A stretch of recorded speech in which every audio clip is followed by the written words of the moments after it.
Graça e paz, irmãos. Amém. Hoje a gente vai estar dando continuidade, né, ao nosso estudo aqui no Campinho, com relação às jornadas. A gente já tem estudado já há algum tempo. E agora a gente vai estar continuando, né, o nosso assunto. Hoje a gente vai estar entrando na jornada cujo nome é Mar Vermelho. Jornada que as escrituras chamam de Mar Vermelho. Interessante, uma das coisas interessantes com relação a essa jornada, eu antes de estudar esse assunto, né, da jornada ou caminhada, né,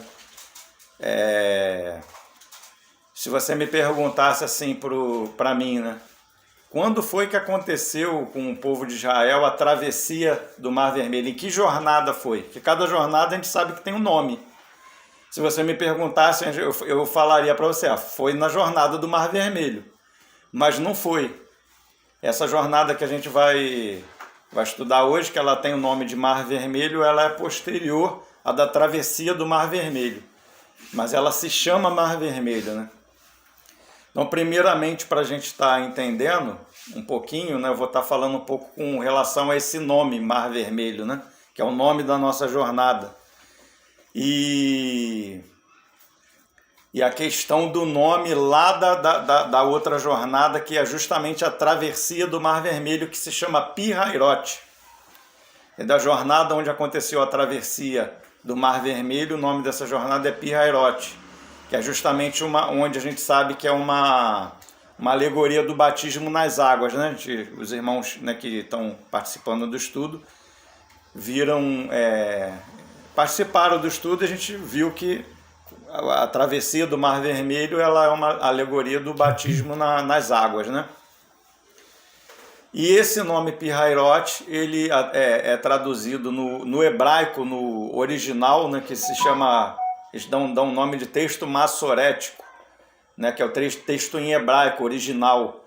Ela é traduzido por Yam Sof. Isso a gente viu também nessa jornada de Pi-Hairote. No hebraico ela é traduzida como Yam Sof, que significa mar de juncos. É um local ou cana, né? Um local como se fosse um mangue aqui hoje para a gente.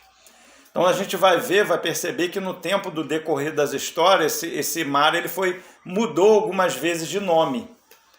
Hoje, a parte onde aconteceu essa travessia a gente chama de Golfo de Suez, e também até hoje ainda é conhecido como Mar Vermelho também. Antigamente era tudo Mar Vermelho. Na época do povo hebreu era Yam Sof, que é mar de junco ou mar de cana, ou seja, seria um local de vacilação, né? Onde há uma vacilação com relação é aquela cana que oscila, né? Oscilação. Né? Ora está bem com Deus, ora não está muito bem. É esse o sentido do mar de junco, mar de cana, um local de vacilação. E é esse o sentido do Mar Vermelho também, é o mesmo sentido. Né? É um local também que acontece vacilação também, ou oscilação, né, na caminhada cristã. Então o sentido é o mesmo. Mas com relação ao nome, esse nome, por que lá se é o local, não é o mesmo local, é um local próximo, né? Que Pi-Hairote, ele é um local mais acima, como a gente viu lá nessa jornada de Pi-Hairote, eles voltam em direção, eles voltam em direção ao Egito, só que subindo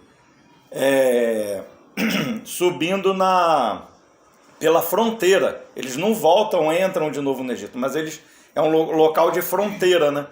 Então eles estão ali na fronteira, quando eles atravessam o Mar Vermelho, eles entram no deserto, né? Então ali é um local, Pi-Hairote é um local de fronteira. Por isso nas escrituras tá esse nome Pi-Hairote, porque Pi-Hairote seria o nome dado, é um nome egípcio. Então como eles estão na fronteira do egípcio, o nome dessa jornada é dado Pi-Hairote, né? Porque é um nome que é dado àquele mar ali que eles atravessaram em egípcio. que significa no hebreu mar de junco, local de vacilação, né? E esse local, né, a gente vai falar um pouco do local e do nome ainda. Esse local ele fica já na parte desértica ali descendo o deserto de Sur, né, que a gente viu que é uma terra dos Edomitas, né, que a gente viu que, minha irmã, os Edomitas eles são descendentes de Esaú, né? Esaú ele formou esse povo Edom, né? Os Edomitas, e aquela terra toda ali, Sur, significa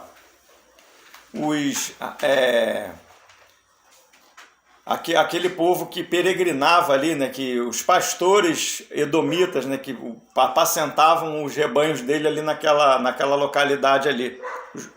Então esse é o nome Sur, significa, eu esqueci o nome agora que se dá esse povo, esqueci, mas nesse outro, no estudo anterior comenta o nome. Então, esse povo ali, essa parte ali do sul de Israel toda, ela era dominada primeiramente pelos Edomitas, né? Até de Israel, ali quase até o Sinai ali. Então, Edom mesmo, o Monte Seir, onde ele começou, era lá pro lado direito, né? Então, mas toda aquela região ali, até o Mar Vermelho, ali, até a fronteira com o Egito, era dominado pelos Edomitas, né? Então, vai ter muito a ver esses nomes com Esaú, com os Edomitas, né? Então, essa jornada, ela se dá, que é chamada Mar Vermelho, se eles saem de Elim, né, que é a jornada anterior que nós estudamos, que dá-se o nome de Elim, que a gente viu que é uma ilustração do ministério da Nova Aliança, né? Dos apóstolos, pastores, mestre, evangelista, né? Então isso aí a gente estudou da vez passada. E eles saem agora de Elim e eles se aproximam em direção ao Mar Vermelho. Não atravessam o Mar Vermelho, eles atravessam o Mar Vermelho em Pihairote. Ali eles ficam junto ao Mar Vermelho, né? Então essa localização onde eles ficam ali no Mar Vermelho é ao norte, segundo os irmãos, né, que estudaram mais profundamente isso.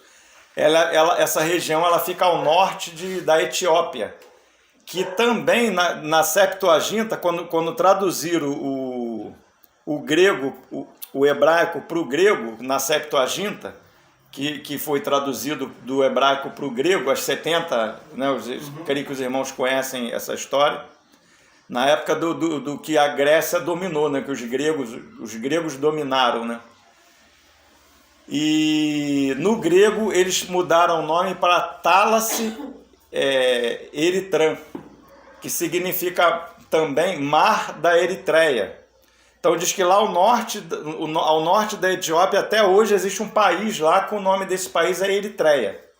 Então isso também, aí no grego a gente vê que foi mudando o nome, né? No Egito, Pihairote, para o hebraico Yansof, que é Mar de Junco, né? Chega ali nessa época ali, dá-se o nome na época dos gregos de Mar Talas Eritran, no grego, que se traduz também para Mar da Eritreia.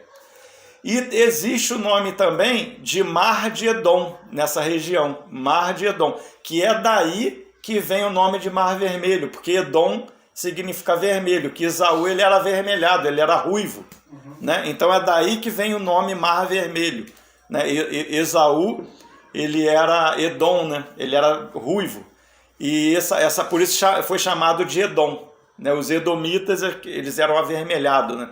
Tipo ruivo hoje, e colocaram o nome, alguns povos veio vindo o nome desse povo até chegar Mar Vermelho, ou Mar de Edom, e de Mar de Edom, Mar Vermelho, né? Daí veio o nome. E essa jornada ela tem a peculiaridade que é o silêncio de Deus. Nessa jornada Deus não fala, né? Queria ir com os irmãos lá no texto de Números 30, né, que é o nosso texto base, Números 33, Números 33, 10. Esse é o nosso texto base aqui que vai falar dessa jornada. Números 33, 10. E partiram de Elim e acamparam-se junto ao Mar Vermelho. Não é só isso aí que fala. Partiram de Elim e acamparam-se junto ao Mar Vermelho. Então, quando a gente vai para Êxodo, que dá continuidade ali das jornadas, a gente vai ver que lá em Êxodo ele não toca nesse nome, nessa jornada do Mar Vermelho. A gente só sabe que aconteceu essa jornada porque, né, o Senhor, pelo Espírito Santo, inspirou Moisés aqui, descreveu que entre Elim e o deserto de Sim existia essa estação do Mar Vermelho. Né? Então aqui em Números existe. Mas lá em Êxodo o Senhor omitiu, o Senhor calou, o Senhor não falou nada. Né? Vamos lá em Êxodo para a gente estar dando uma olhada nisso. Êxodo 15, 27, e a gente vai estar lendo 16 também, 1, para a gente ver isso. Êxodo 15, 27, a gente já leu da vez passada, né? E Êxodo 16 também, versículo 1, que a gente vai estar lendo. Êxodo 15, 27 fala assim, ó. Então chegaram a Elim, onde havia 12 fontes de água e 70 palmeiras, e se acamparam junto das águas. Né? Isso aí é a estação de Elim. Eles chegaram em Elim. Logo no 16, capítulo 16, versículo 1, vai falar, partiram de Elim. Então entraram em Elim, e agora no 16:1 eles saíram de Elim, né? Partiram de Elim. E toda a congregação dos filhos de Israel veio para o deserto de Sim. Né? Deserto de Sim será a próxima estação que a gente vai estar estudando. Então a gente já vê que em Êxodo, essa estação do Mar Vermelho, ela está omitida, ela está oculta, né? O Senhor não comenta nada sobre ela. O Senhor fica em silêncio com relação a essa jornada.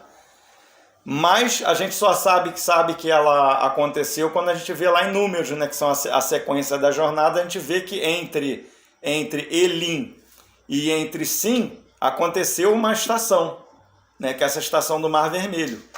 Então o Senhor, ele se calou, né? Então o que a gente vai estar vendo agora, o que o Senhor quis nos falar com esse silêncio dele, né? A gente vai estar observando algumas coisas, né, que o Senhor, ele quis que cada um de nós soubéssemos que existe uma experiência espiritual, né?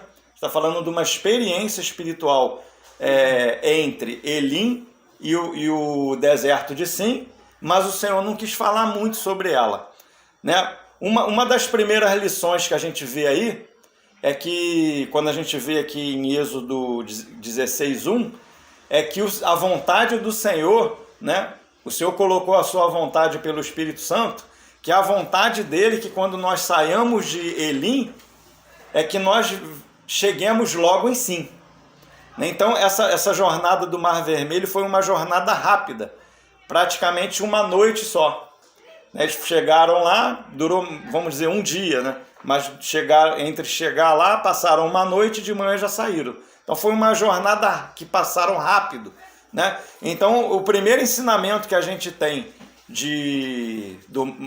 dessa jornada de Mar Vermelho é que é uma jornada que o Senhor deseja que nós saibamos que ela existe, mas que a gente passe por ela rapidamente.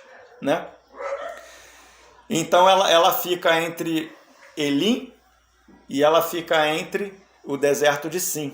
Né? Então, a gente vai ter que prestar atenção no que significa, né? A gente vai estar tocando agora, o que significa a nossa estadia em Elim. A gente vai tocar, lógico, a gente já estudou sobre isso, vai tocar rapidamente, e vamos tocar também panoramicamente o que significa espiritualmente o deserto de Sim, para a gente ter uma ideia do que é essa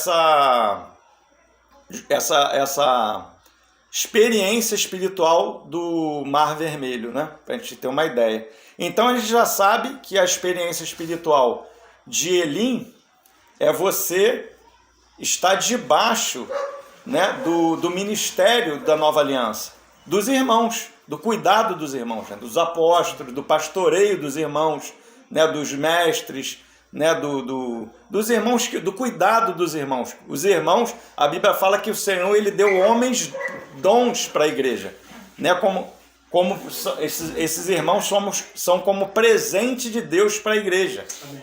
E esses irmãos, eles têm, a gente viu que ele tem uma função, né? A gente viu na vez passada que não é algo que é definitivo, né? Então esse ministério ele é até que todos cheguemos, né, à unidade da fé, né? O alvo é Canaã, não é Elim, não é o ministério, não é o amadurecimento para todo mundo fazer parte do ministério, né? Isso não é o alvo. Mas a gente comentou que o ministério ele é como se fosse um andaime na casa de Deus, né? Ele vai trabalhando, quando a obra está pronta o andaime sai. Então isso aí já tem a ver com a nossa, né, o que a gente está começando a construir dessa jornada do Mar Vermelho. Então a gente vê que eu queria ler um texto com os irmãos também, que eu não li da vez passada, que fica em Cantares de Salomão 1, que vai dar uma passada rápida sobre todas as jornadas, mas no finalzinho lá a gente aprende alguma coisa assim com um detalhe bem interessante com relação a isso.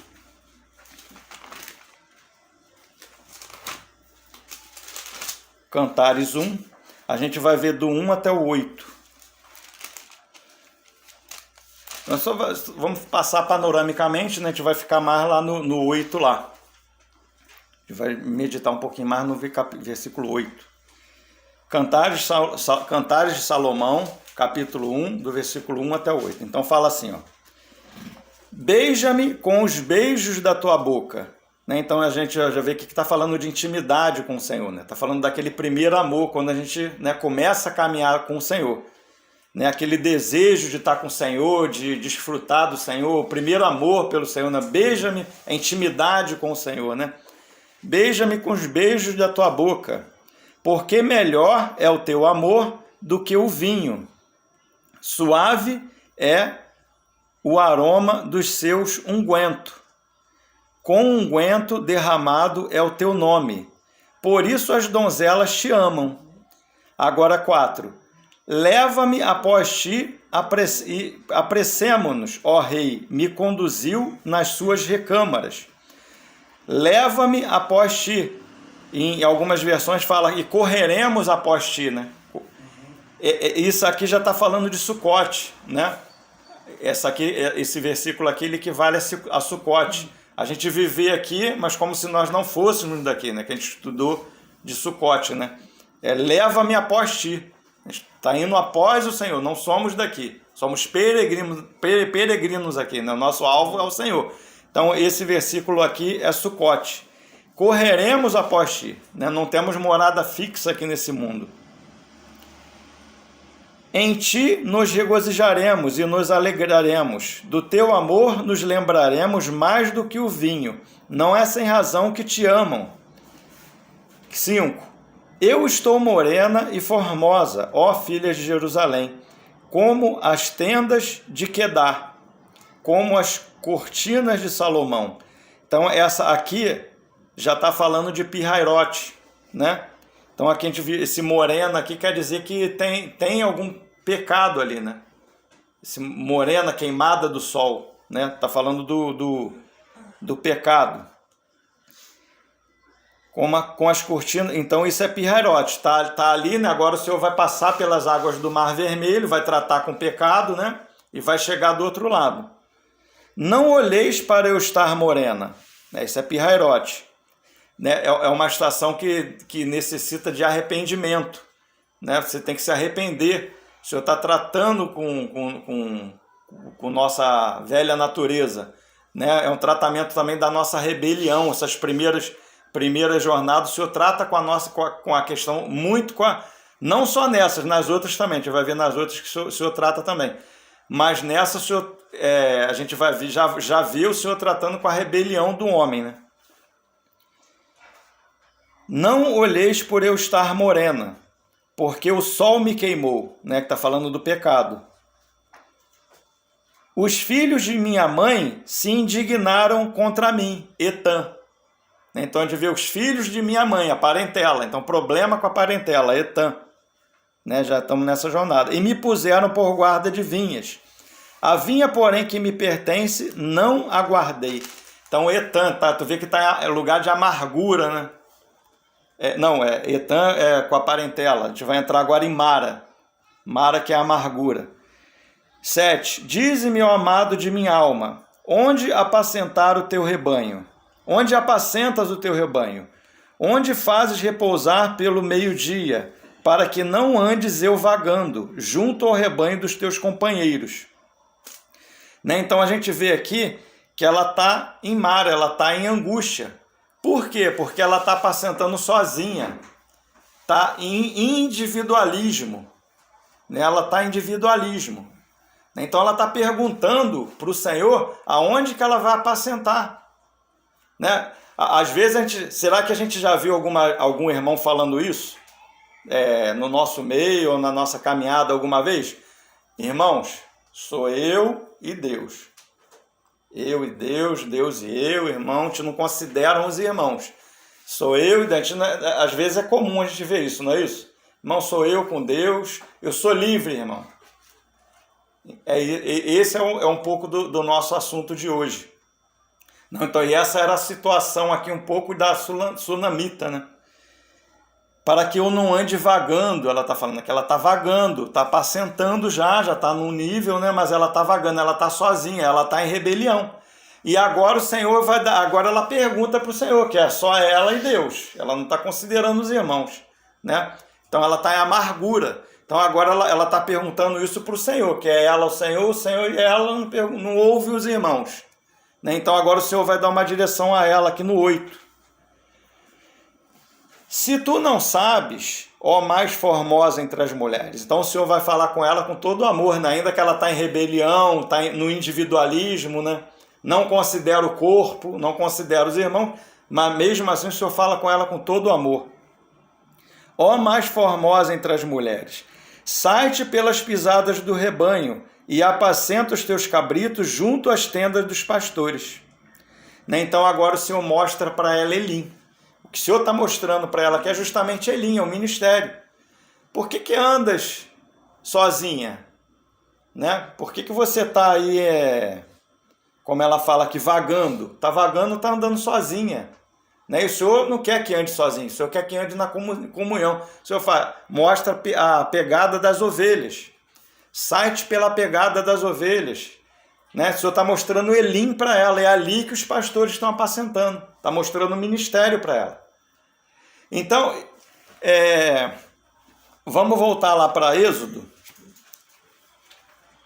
Êxodo 15. Êxodo 15...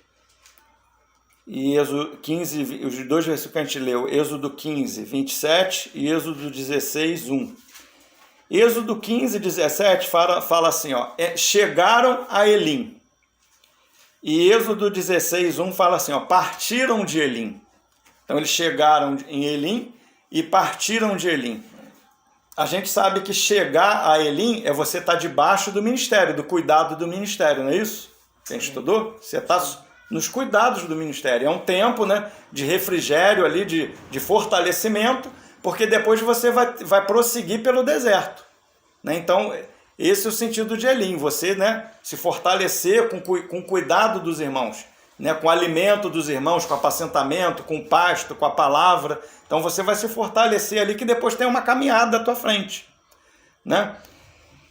Então eles chegaram a Elim. A gente vê que hoje tem irmãos que têm problema, tem irmãos hoje, ainda hoje, que eles até hoje não aprenderam a entrar em Elim, por conta da rebelião, por conta do ego.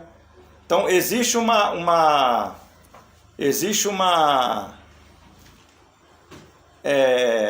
jornada espiritual que ela chamada de Elim, que é entrar em Elim, uma experiência espiritual, que a Bíblia chama de entrar em Elim. Se você não aprende a entrar em Elim, você fica sempre em Mara, fica sozinho, né? Fica sozinho, ó, eu e Deus, Deus e eu. Você fica em rebelião, fica individualista. Isso é você não aprendeu ainda, irmão que ainda não aprendeu, às vezes por conta de ego, um monte de problema. O irmão não aprendeu a entrar em Elim, né? Mas o Senhor, Ele quer que a gente entre em Elim, que a gente aprenda a entrar em Elim, que a gente ouça a palavra dos irmãos, mas não é uma condição para sempre. O Senhor, Ele também quer que a gente saia de Elim, não quer que a gente fique em Elim o resto da nossa vida. Então a gente vai ver que em 16:1, a parte A que fala, eles partiram de Elim, ou seja, saíram de Elim.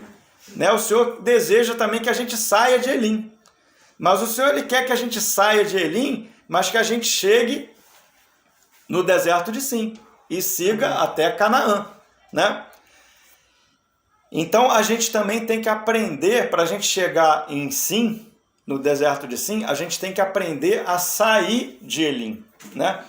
Porque quando o que significa sair de Elim? É você sair de debaixo do cuidado do ministério, dos irmãos, né?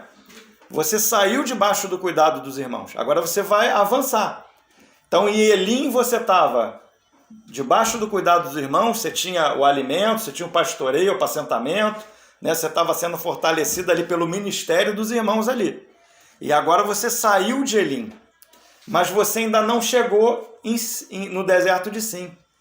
Esse intermédio que é o Mar Vermelho, entendeu? Essa saída de Elim para chegar, e antes de chegar em Sim, é esse ponto que né, que o Senhor quer que a gente passe bem rápido, que é o Mar Vermelho, onde tem vacilação.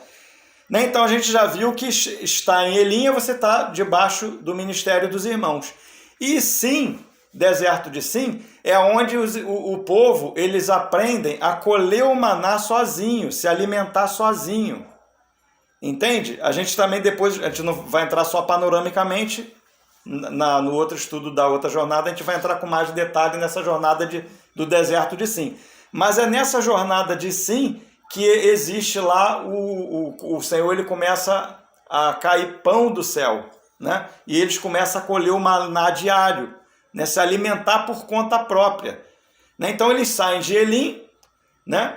Onde o ministério alimentava eles, e agora eles saíram de debaixo do ministério, do cuidado do ministério, e agora eles vão aprender a buscar pão do céu por conta própria, sozinho. Né? Vamos ler agora, continuar lendo o 16, que a gente vai chegar nessa... A gente não vai ver com detalhes, só para a gente ver isso aqui, né? Ó, 16 a partir do 1. Fala o quê? Do Êxodo 16, mesmo versículo que a gente lê. Partiram de Elim, ou seja, partiram de Elim, saíram de debaixo do ministério dos irmãos, do cuidado dos irmãos. Já não estão mais debaixo do cuidado dos irmãos. Mas estão prontos já. Pronto. Entre aspas. Eles acham que estão prontos, mas não estão. Esse aí é o sentido da coisa, porque é uma estação intermediária, né? Ó, partiram de Elim, e toda a congregação dos filhos de Israel veio para o deserto de Sim, que está entre Elim e Sinai, aos 15 dias do segundo mês depois que saíram da terra do Egito. Ó, o versículo 2. Toda a congregação dos filhos de Israel murmurou contra Moisés e Arão. Então já saíram de debaixo do cuidado do ministério e já estão falando mal do ministério. Começaram a murmurar com relação a Arão, que Arão aqui e Moisés estão representando a liderança. Saíram debaixo do cuidado lá. Agora interessante, debaixo do cuidado do ministério era um oásis, né? Um lugar de descanso, de repouso, de cuidado ali, né? Agora eles saíram debaixo do cuidado e começaram a murmurar contra eles.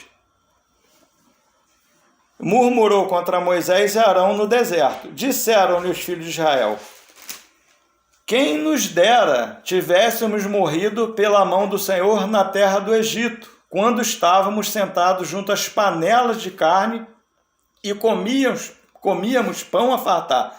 pois nos trouxeste a este deserto para matar de fome toda esta multidão. 4. Então disse o Senhor a Moisés: eis que vos farei chover pão do céu, e o povo sairá e colherá diariamente a porção para cada dia, para que eu ponha à prova se anda na minha lei ou não. Só até aí. Então a gente já vê aí que interessante, né? Que você colher maná sozinho, né? Você já não está mais debaixo, isso é algo que você está fazendo sozinho. Você está buscando a sua porção, né, diária do maná.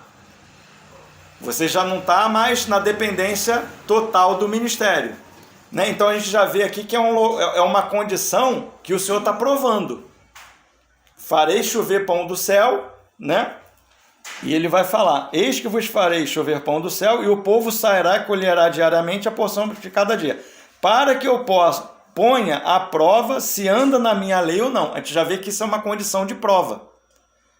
A condição de colher maná por si só é uma condição que o Senhor está provando, né?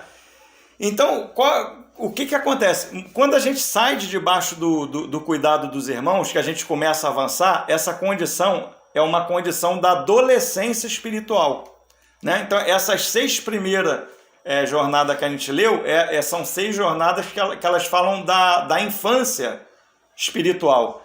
Ou seja, quando o que a Bíblia chama de filhinhos, aqueles filhinhos, né? Então, da primeira de Ramsés até Elim, são as 6 jornadas que elas fazem parte da infância espiritual. E essa agora do Mar Vermelho em diante, as 12 seguidas agora, são 12 que elas vão falar da adolescência espiritual. É uma jornada, é o período que começa a adolescência espiritual. Ou seja, não é filhinho. Já saiu da condição de filhinho. Já saiu até debaixo do ministério. Mas ainda não chegou a ser adulto. Então é um período de intermediário. Já não é criança, é um período, como a gente está falando, de adolescência espiritual. Já não é criança, mas também não é adulto.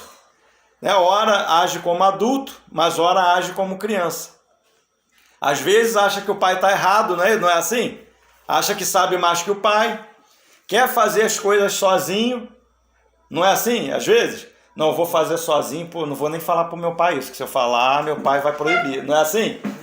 Eu vou falar, quando tu vê, já fez. E essa é a condição espiritual, não deixa, faz sem o ministério saber. Começa a fazer coisas, não, se eu for falar lá para os irmãos vão impedir, porque sabe que não está, já vê que já não está fazendo uma coisa muito certa. Então procura fazer as coisas por individualismo, desconsidera o corpo de Cristo, desconsidera o ministério. Porque ainda que a gente saia de debaixo do ministério, a gente já está numa condição que a gente já sabe colher maná e tudo, a gente já busca, né, o Senhor, né, a gente já busca o Senhor, já nos alimentamos, já conseguimos, de certa forma, nos alimentar sozinho, mas a gente ainda não tem aquela condição de, muitas das vezes, de distinguir ainda espiritualmente o certo e o errado. Ou melhor, o celestial do natural, né? Então é justamente essa condição que é a condição do Mar Vermelho. Essa vacilação que a gente está comentando aqui do Mar Vermelho. Você colhe, você busca já o Senhor por conta própria, mas muitas das vezes que você está buscando não é celestial. É algo natural do homem mesmo. Por isso que o Senhor ele fica em silêncio com essa questão. Porque é uma estação que a gente não tem muito que aprender, porque é coisa humana. Entende? É coisa da carne do homem, não é do espírito. Mas os irmãos eles estão aprendendo a ser adulto. É uma fase que o irmão ele começa a aprender a ser adulto, e é normal. E o Senhor sabe que isso acontece. Né? Então, às vezes a gente vê a vacilação do irmão, a gente, né, tem tendência de falar, o irmão fez isso, viu o que aconteceu? Né? Mas o Senhor, ele quer que a gente não quer que a gente desconsidere que essas coisas existem, mas quer que a gente saiba que existe, mas chegue logo no deserto de Sim, no maná. Né? O alvo é chegar da saída de Elim é chegar em si. Colher, né, é ter unção própria. Porque uma coisa é você ler a Escritura. Né? Todos nós lemos as Escrituras, não é isso? Mas você tirar das Escrituras o que o Espírito está dizendo é difícil, não é fácil. Né? Então é você ter esse aprendizado debaixo do Senhor. Você colher realmente pão do céu, algo celestial. Entende? Porque você pode ver algo nas Escrituras que é a sua opinião, não é do céu, não é do Senhor. É o que você acha, é o que você pensa. Né? Então, muitas das vezes, o irmão nessa condição, ele caminha assim. Ele caminha no que ele acha, no que ele pensa. Ele tem dificuldade, né, em considerar os irmãos, né, o que os irmãos pensam daquilo. Ele vai andando individual. Né?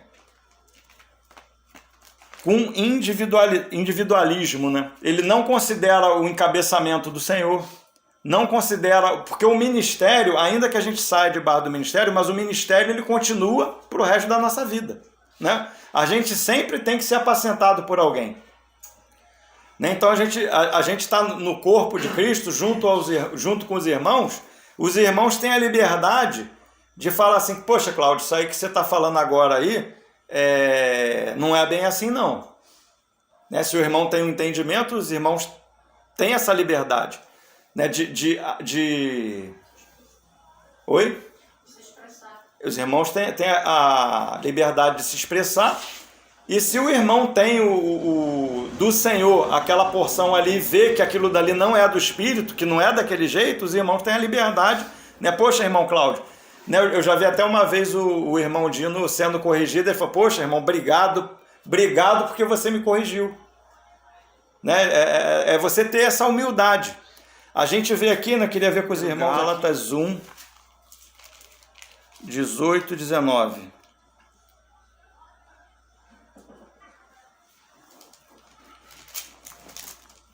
A atitude de Paulo, né? Decorridos 3 anos, então, subi a Jerusalém para avistar-me com Cefas e permaneci com ele 15 dias.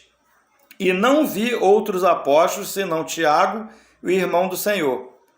Ora, acerca do que vos escrevo, eis que diante de Deus testifico que não minto.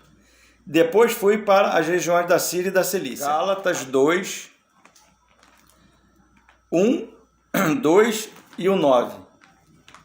Fala assim, 14 anos depois, subi outra vez a Jerusalém com Barnabé, levando também a Tito. Subi em obediência a uma revelação e lhes expus o evangelho que prego entre os gentios, mas em particular aos que pareciam de maior influência, para de algum modo não correr ou ter corrido em vão.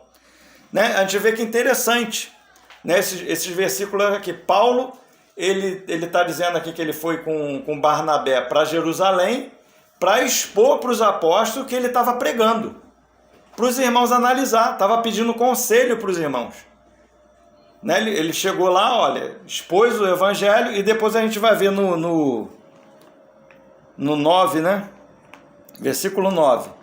E quando conheceram a graça que me foi dada, Tiago, Cefas e João, que eram reputados colunas, me estenderam a mim e a Barnabé a destra da comunhão, a fim de que nós fôssemos para os gentios e eles para a circuncisão, recomendando-nos somente que não nos lembrássemos dos pobres e também me esforcei por fazer.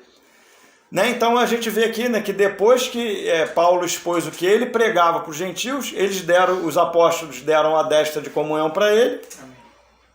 E deram amém porque ele estava pregando. Né? Mas ele teve a humildade de levar esse assunto para lá. Né? Outro também, Atos, a gente não vai ler tudo, lá em Atos 15, se os irmãos quiserem ler depois com calma, é o que os irmãos chamam do concílio de Jerusalém, né? que Paulo também vai lá para os apóstolos lá levar o assunto da circuncisão. Estava tendo problema entre os judeus lá e os gentios com o assunto da circuncisão, e ele leva esse assunto lá para os apóstolos, para receber conselho deles, né? Então, essa é a normalidade, né? Se a gente está buscando algo nas Escrituras e a gente tem alguma dúvida ou está tendo alguma divergência no assunto entre os irmãos, né? A gente procura outros irmãos que são mais experientes nas Escrituras, né? E para os irmãos auxiliar a gente. Né? Essa é uma posição de maturidade. Não sei, simplesmente eu não sei. Ô irmão, eu sei até aqui esse assunto. Até aqui eu conheço. Né? Então, até onde você conhece, você fala. Se não conhece, né, você pega conselho com o irmão que entende, conhece o assunto melhor do que você. Isso é a normalidade. Né? Mas o adolescente, o que é que ele faz? Ele começa a se isolar. Né? Ele começa a rejeitar o ministério. Ele começa a rejeitar Elim. Né? Ele não sabe sair de Elim. Você sai de Elim, sai de debaixo do ministério, mas você continua considerando o ministério. Né? O ministério ele sempre vai estar ali, os pastores, os evangelistas, os apóstolos, os mestres, né? Eles sempre vão estar ali para nos auxiliar, como as escrituras mesmo falam, como homens dons que o Senhor deu para cada um de nós. Né? Para o aperfeiçoamento do santo. Né? Então, quando a gente vai se amadurecendo, a gente começa a perder, né, esse conceito do individualismo. A gente começa a considerar o corpo. Né? Isso é você não estar no Mar Vermelho. Quando você está nessa estação de Mar Vermelho, é justamente isso. Você está andando sozinho, você não considera o ministério, já tem uma certa maturidade, já saiu de Elim, mas agora ainda não chegou em si ainda a recolher pão do céu realmente, algo de Deus. E agora você começa a expressar algo que é de homem. Isso é o Mar Vermelho. Tá entre Elim, sair de Elim, e você já saiu de Elim, mas ainda não chegou em si. Né? Você vê que o pão ele só vai cair do céu em si. Ele não cai, o pão não cai do céu nessa estação do Mar Vermelho.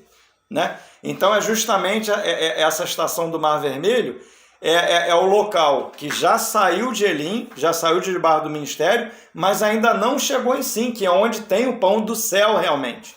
Então o que se está pegando ali, o peixe que está pescando ainda não é de Deus. A fonte ainda não é celestial. Aquele pão ali é algo natural do homem mesmo. Então essa é a condição do Mar Vermelho. Né? Então precisa de cuidado ainda do ministério, precisa de arrependimento. É um tratamento ainda do Senhor com a rebelião, né? Sendo que, né, às vezes, como eu estava falando aqui no início, a gente comenta muito às vezes sobre isso.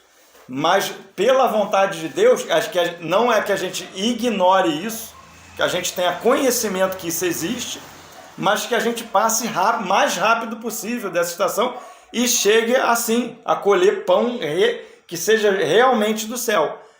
Né? Então existe essa estação intermediária, né? Que é você sai de debaixo do ministério, mas você tem que aprender a sair de debaixo do ministério, porque o ministério, você saiu de debaixo do ministério, mas o ministério não deixa de existir. Né? Quando você anda no individualismo, eu e Deus, irmão, olha só, não obedeço ninguém não, somos livres.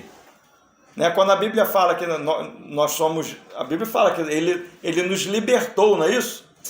Onde há o Espírito, a liberdade, não é isso? Mas ele nos libertou do império das trevas para o reino do Filho do seu amor. Né? E ele nos colocou no deserto, que é um ambiente hostil, não é um ambiente natural para o Filho de Deus caminhar.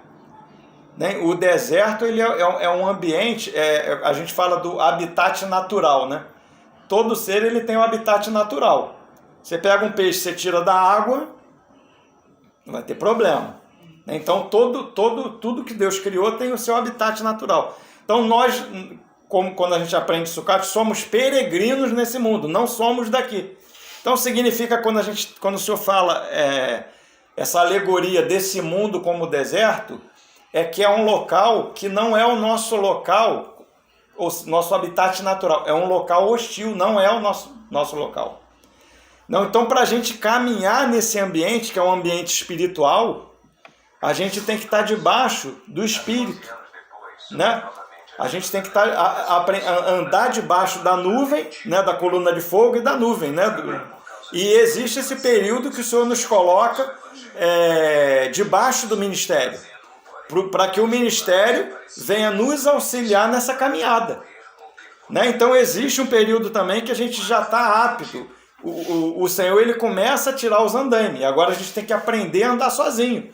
Porque o Senhor, ele também não quer que a gente fique em Elim para o resto da vida. Existe, logicamente, né, o ministério, eu creio que tem esse problema, né?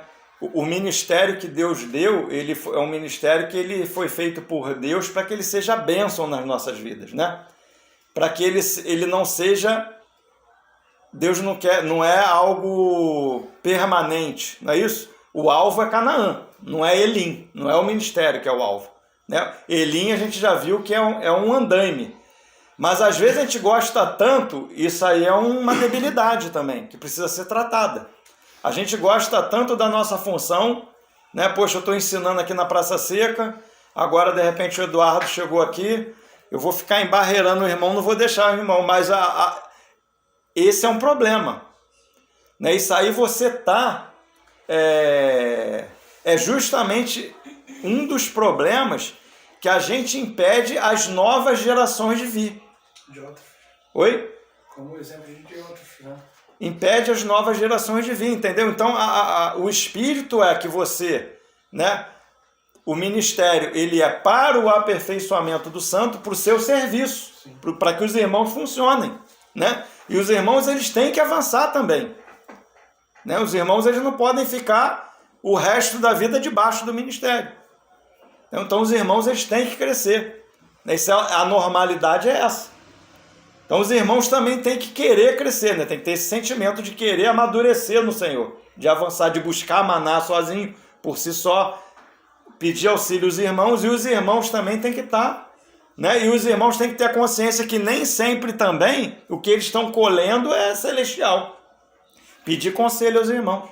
Né? A gente tem que ter esse coração também.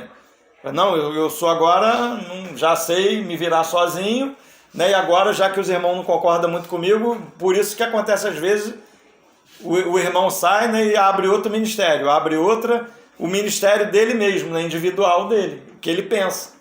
Ele vai caminhar daquele jeito ali que ele pensa, sozinho. Né? Rejeita o dom dos irmãos, né? Que o Senhor colocou, né, sobre ele. Rejeita o ministério. Então vai andar individualista, né? Irmão, Deus e eu, você e Deus, o outro irmão e Deus, cada um, né, chega aqui, reúne ali, não é assim que a gente vê? É comum até a gente ver isso no nosso meio. Né? Mas isso aí é justamente... essa parte do Mar Vermelho. Essa é a jornada do Mar Vermelho. A vacilação não é de Deus ainda. Deus quer que a gente conheça isso, saiba que isso existe, mas chegue logo no que é celestial. Sim, é onde cai o pão realmente do céu. Né? Depois a gente vai falar com mais detalhe com relação a isso. Amém, irmãos? Eu vou estar parando por aqui.